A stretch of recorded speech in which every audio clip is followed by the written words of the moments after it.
இவங்க ஒரு குடும்பத்துக்கு ஏத்த மாதிரி ஒரு பொண்ணை பார்ப்பாங்க. பொண்ணு வந்து நல்ல குணமா இருக்கு, நல்ல பொண்ணா இருக்கணும், நல்ல லட்சணமா இருக்கணும். எனக்கு ஸ்ரீதேவி மாதிரி அழகு தேவையில்லை, அளவான அழகு, நிறைய அன்பு, இந்த மாதிரிதான் இவங்களோட எக்ஸ்பெக்டேஷன். மேனுஃபேக்சரே பண்ண முடியாது. ஆமா.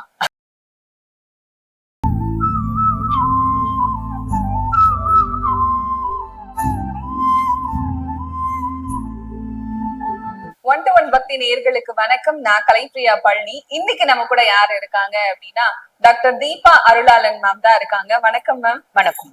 எப்படி இருக்கீங்க? நல்லா இருக்கேன்மா, நீங்க நல்லா இருக்கீங்களா? நல்லா இருக்கேன் மேம். மேம், அடுத்ததா தனுசு ராசிக்கார ஆண்களோட காதல் வாழ்க்கை எப்படி இருக்கும்? பொதுவா தனுசு வந்து பாத்தீங்கன்னா நம்ம குருனோட ராசி, உபய ராசி அப்படிம்பாங்க. தனுசு வந்து பாத்தீங்கன்னா எல்லாருமே வந்து அந்த சட்டுன்னு லவ் பண்ணிடுறது, பட்டுன்னு கண்ட உன்னை காதல், அந்த மாதிரி எல்லாம் தனுசுக்கு வருமா? நிறைய வர்றது இல்லை. தனுசு வந்து குருனோட ராசி அப்படின்னால எதுலயுமே ஒரு அனலைசிங் கெப்பாசிட்டி அப்படின்றது ஒண்ணு. என் குடும்ப கௌரவம், எங்க மூதாதையர் இதுதான் சொன்னாங்க, எங்க அப்பா அம்மா இதுதான் சொன்னாங்க, எங்க ஃபேமிலியோட விஷயம் இதுதான், நாங்க இதெல்லாம் ஃபாலோ பண்ணும் அப்படின்ற மாதிரி உண்டு. என்னோட புத்திசாலித்தனம் எனக்கு மட்டும் பயன்படுத்தாம என்னை சார்ந்தவர்களுக்கும் பயன்படணும் அப்படின்னு நினைக்கக்கூடிய ஒரு ராசி. அதனாலதான் உபயராசி சிறந்த ஆசான் அப்படின்னு சொல்லலாம் தனுசை பொறுத்த வரைக்கும். தனுசு எப்பயுமே யாருக்குன்னா ஒருத்த கூட டிராவல் பண்ணுமா? நீங்க நல்லா அப்சர்வ் பண்ணி பாருங்களேன். ஒண்ணு உங்க அப்பாவோட, இல்ல உங்க அம்மானோட, இல்ல அண்ணன் தம்பி, இல்ல ஃப்ரெண்ட்ஸ், உறவுகளோட ஒரு அந்த பாண்ட் இருக்கும். குடும்பமா இருக்கணும், நான் மட்டும் இல்ல, அதாவது தனி மரம் தோப்பாவாது அப்படின்ற மைண்ட் செட் அவங்களுக்கு உண்டுமா. அப்ப கடைசி வந்து பாருங்க, யாருமே யாரு கூடயும் டிராவல் பண்ணல அப்படின்னா இரையாற்றல், என்னுடைய மனசாட்சி அப்படின்ற மாதிரி டிராவல் பண்ணுவாங்க. என் மனசாட்சிக்கு மீறி நான் செய்ய மாட்டேன். என் மனசாட்சி இதெல்லாம் செய்யணும்னு தோணுது, ஆனா என் மனசாட்சி அதுக்கு வந்து அக்செப்ட் பண்ண மாட்டேன், சோ நான் செய்ய மாட்டேன் அப்படின்ற பர்சனாலிட்டி. இவங்க வந்து ஒரு பிள்ளையை பார்த்து, இது நீங்க சிம்பிளே பாத்தீங்கன்னா ஒரு குதிரை ஒரு ஆண் இருக்கும், டியூவல் சிம்பிள். பொதுவா இந்த டியூவல் சிம்பிள் இருக்க ராசிகளுக்கு எல்லாம் லவ் வந்து சக்சஸ் ஆவறது இல்ல. பிராங்கா சொல்லணும் அப்படின்னா சக்சஸ் ஆவறது இல்ல. இவங்க ஒரு குடும்பத்துக்கு ஏத்த மாதிரி ஒரு பொண்ணை பார்ப்பாங்க. பொண்ணு வந்து நல்ல குணமா இருக்கு, நல்ல பொண்ணா இருக்கணும், நல்ல லட்சணமா இருக்கணும். எனக்கு ஸ்ரீதேவி மாதிரி அழகு தேவையில்லை, அளவான அழகு, நிறைய அன்பு, நல்ல பொறுப்பு. அதே மாதிரி பாத்தீங்கன்னா குடும்பம் ஓரளவுக்கு கௌரவமான குடும்பமா இருக்கணும். குடும்பத்தை விட்டு பிரிச்சு கூட்டிட்டு போயிடக்கூடாது. எங்க அம்மாவை அவங்க அம்மாவா பாக்கணும், எங்க அப்பாவை அவங்க அப்பாவா பாக்கணும், ஏன் அண்ணன் தம்பி அவங்க அண்ணன் தம்பியா பாக்கணும். எங்க போறது இந்த மாதிரி பொண்ணுக்கு? இந்த மாதிரிதான் உங்களோட எக்ஸ்பெக்டேஷன். மேனுஃபேக்சரே பண்ண முடியாது. ஆமா. இந்த மாதிரிதான் உங்களோட எக்ஸ்பெக்டேஷன்ஸ் அப்படின்றது இருக்கும். நியாயமான ஆசைகள், அந்த உறவுகள்ல நேர்த்தி அப்படின்றது இருக்கும். எல்லா உறவு முறைகளும் இவங்களும் அந்த பொண்ணனோட குடும்பத்துல அப்படிதாம்மா இருப்பாங்க. மகனா இருப்பாங்க. எப்படி நம்ம மேஷத்தை பத்தி சொன்னோம், மகனா இருப்பாங்க அப்படின்னு.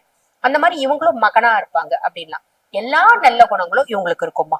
இவங்க லவ் பண்ணுவாங்களா? இந்த மாதிரி ஒரு பொண்ணு இதுல ஏதாவது ஒரு கிரைட்டீரியா பாத்துட்டாங்கன்னு வச்சுக்கோங்களேன், பொண்ணு ரொம்ப பொறுப்பா இருக்கு. இப்ப வந்து நம்ம ஏதோ ஒரு ஒரு உதாரணத்துக்கு சொல்லலாம். ஏதோ ஒரு டூர் போறாங்க, இல்ல ட்ரெயின்ல டிராவல் பண்ணிட்டு போறாங்க. ஒரு பொண்ணு வந்து அவங்க ஃபேமிலியோட போறாங்கன்னு வச்சுக்கேன். அப்பாக்கு, பா நீ சாப்பிடவே இல்லப்பா, நீ முதல்ல சப்பாத்தி சாப்பிடுப்பா, என்னப்பா நீ ஒரே ஒரு சப்பாத்தி சாப்பிட்டுப்பா முதல்ல, மா இந்தா நீ இன்னொன்னு சாப்பிடு, நீ சாப்பிடாம தான் உடம்பு கெடுத்துக்க, தாத்தா கொடு, தாத்தா ஃபர்ஸ்ட் கொடு, தாத்தா சாப்பிடணும்ல, தாத்தா மாத்திரை சாப்பிடு, பாட்டி சாப்பிடணும் அப்படின்னு அந்த அக்கறையா பேசுற பொண்ணு பார்த்தாலே உங்களுக்கு சுயநலமா இல்லாம கூட இருக்கிறவங்களை பாத்துக்கிற அவங்க ஃபேமிலி, அம்மா எனக்கு என் ஃபேமிலி முக்கியம் அப்படின்னு நினைக்கிற பொண்ணு இவங்களுக்கு ரொம்ப பிடிக்கும். அந்த ஒரு விஷயத்துல இவங்க அட்ராக்ட் ஆயிடுவாங்க. ஆக மொத்தம் பொண்ணா இருந்தா எனக்கு பிடிக்கும் அப்படின்னு சொல்லலாம்.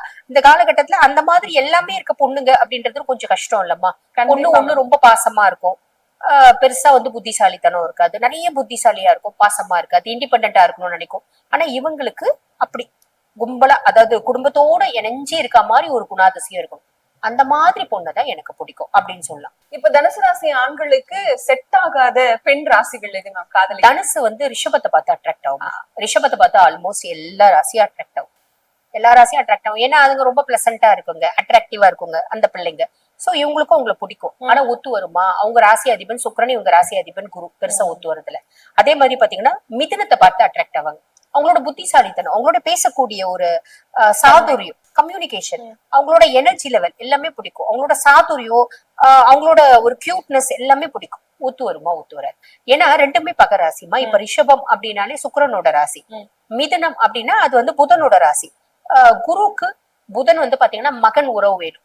அதாவது குருனோட மனைவிக்கும் தேவேந்திரனுக்கும் பிறந்த குழந்தை புதன் பகவான். அப்ப எப்படி ஒத்து வரும்? பகராசி. அதனால பேசிக்கா ஒத்து வர்றதுல பொதுவாவே தனுசு வந்து பாத்தீங்கன்னா டியூவல் சிம்பிள் அப்படின்றதுனால காம்ப்ரமைஸ் ஆன லைஃப் அப்படின்னு தான் சொல்லலாம். பட் இருந்தாலும் லவ் பண்ணும் போதே இந்த மாதிரி ராசிகள் பண்ணும்போது அது பிரேக்கப் நோக்கி போகுது. அதையும் மீறி எக்ஸெப்ஷன்ஸ் இருக்குதாமா செய்யுது. கண்டிப்பா மேம். இப்ப இவங்களுக்கு ஏதாவது ஒரு அட்வைஸ் அவங்களோட வாழ்க்கைக்கு, காதல் வாழ்க்கைக்கு? எல்லா விதத்திலயும் ரொம்ப ஜெனியூனா இருக்கணும் அப்படின்றத கண்டிப்பா மாத்திக்கணும். இப்ப காலம் மாறி போச்சு இல்லையா? நம்ம வந்து எல்லாத்துலயுமே ரொம்ப ஜெனியூனா இருக்கணும், நியாயமா இருக்கணும், மத்தவங்களுக்கு ஹெல்ப் பண்ணணும் அப்படின்லாம் நம்மளோட குணாதிசயத்தை கொஞ்சம் மாத்திக்கணும். ரொம்ப நல்ல குணமும் வந்து பாத்தீங்கன்னா லைஃப் பார்ட்னருக்கு பிடிக்காம போயிடுதுமா. இதை கொஞ்சம் மாத்திக்கினா நல்லது. கண்டிப்பாங்க. பொதுவாவே எல்லார்கிட்டயும் இருக்கிற ஒரு மிகப்பெரிய டவுட் என்ன அப்படின்னா, எப்படிதான் இந்த ரிலேஷன்ஷிப்பை நான் மெயின்டைன் பண்றது அப்படின்னுதான். ஆனா இது பசங்களுக்கு தான் இன்னும் அதிகமா இருக்கு. இந்த பொண்ணுங்க நிறைய மூட் ஸ்விங்ஸ்ல பாடாப்படுத்துறாங்க, இல்லைன்னா வேற மாதிரி பாடாப்படுத்துறாங்க. முடியலங்க, நாங்க எப்படிதாங்க ரிலேஷன்ஷிப்பை மெயின்டைன் பண்றதுன்னு கேக்குறாங்க. ஏதாவது ஒரு டிப்ஸ் கொடுங்க மேம், எப்படி மெயின்டைன் பண்றது? பொதுவா ரிலேஷன்ஷிப்ஸ்ல வந்து பாத்தீங்கன்னா இப்ப நீங்க வந்து இந்த ரிலேஷன்ஷிப்ஸ், லிவ்ன்னு, இந்த ஸ்லீப் ஓவர் இதெல்லாம் எங்களுக்கு வந்து புதுசு இல்லைங்கம்மா. இப்ப இப்ப நான் வந்து டிகிரி முடிச்சே வந்து 17 இயர்ஸ் ஆகுது. 2010 டிகிரி முடிச்சோம். அப்ப எங்க காலகட்டத்திலயும் இருந்துச்சுமா அதெல்லாம். இப்ப ரொம்ப ஜாஸ்தி பேசப்படுது அப்படின்னு தான் சொல்லலாம். இப்ப நாங்களே வந்து ஜோதிடம் பேசும்போது இந்த ரிலேஷன்ஷிப்ல பிரேக்கப் ஆகும், புதுசா ரிலேஷன்ஷிப் வரும், இப்படி எல்லாம் பேசுற மாதிரி ஒரு சூழல் இருக்கு. ஏன்னா அது ரொம்ப சாதாரணமா ஆயிடுச்சு அப்படின்னா. பொதுவா வந்து பாத்தீங்கன்னா லவ் அப்படின்றது அந்த காலத்திலயே இருந்துச்சு, ரிலேஷன்ஷிப்பும் இருந்துச்சு. ரொம்ப அங்கங்க அத்தி பூத்தா போட அப்படின்னு சொல்லி அதுவும் கேட்க முடியாது, பேச மாட்டாங்க. இப்ப ரொம்ப சாதாரணமா பேசுறாங்க. இன்னும் வந்து பாத்தீங்கன்னா நிறைய பேரண்ட்ஸ் ஜாதகம் கொண்டு வந்து கொடுக்குறாங்க பாத்தீங்களா. திருமண பந்தம் அப்படின்றதுல இணையத்துக்குள்ள எங்க பிள்ளை பயப்படுது, எங்க பையன் பயப்படுறான், ஆல்ரெடி ரிலேஷன்ஷிப்ல இருக்கா, அந்த பொண்ணையே கல்யாணம் பண்ணிக்கோ அப்படின்னாலும் அவங்க வந்து வேணான்றாங்க. இந்த பையனும் பயப்படுறான், அந்த பொண்ணும் பயப்படுறாங்க, இப்படி எல்லாம் சொல்றாங்க. அப்ப திருமண பந்தத்துக்குள்ள இணையறதுக்கு ரெஸ்பான்சிபிலிட்டி எடுத்துக்கிறதுக்கே நிறைய பேருக்கு கவலையா இருக்கு. ஆமா, பயப்படுறாங்க. எனக்கு பெருசா ரெஸ்பான்சிபிலிட்டிஸ் எல்லாம் வேண்டாம் அப்படின்னு நினைக்கிறாங்க. அம்மா நம்மளுக்கு வந்து பாருங்க ரொம்ப சிம்பிள்மா, வெறும் சக்கரை பொங்கலையே சாப்பிட்டுட்டு இருந்தோம்னா நல்லா இருக்குமா?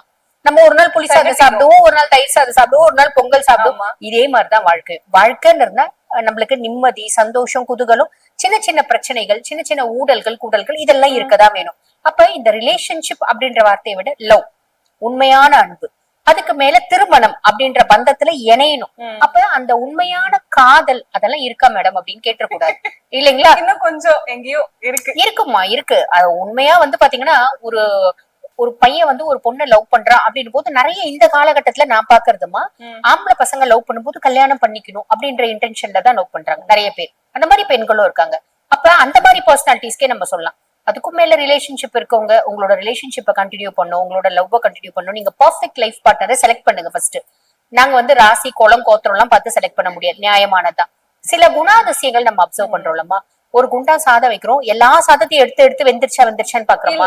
சில விஷயங்கள் சும்மா ஒரு 2 பருக்கு எடுத்து வெந்துருச்சுன்னா நம்ம வந்து வடிச்சிடுறோம் பாத்தீங்களா. அந்த மாதிரிதான் ஒரு பொண்ணு பாக்குறீங்க, அந்த பொண்ணு கிட்ட சில குணங்கள், ரொம்ப நல்ல குணங்கள் இருக்கு அப்படின்னா, உங்க மனசுக்கு ரொம்ப பிரியமான குணங்கள் இருக்கு, பிடித்த குணங்கள் இருக்கு அப்படின்னா மீதியெல்லாம் விட்டு கொடுத்துருங்க. விட்டு கொடுத்துட்டா ரிலேஷன்ஷிப்பும் மெயின்டைன் ஆகும், லைஃபும் மெயின்டைன் ஆகும், லவ்வும் மெயின்டைன் ஆகும், திருமண உறவு அப்படின்றதும் மெயின்டைன் ஆகும்.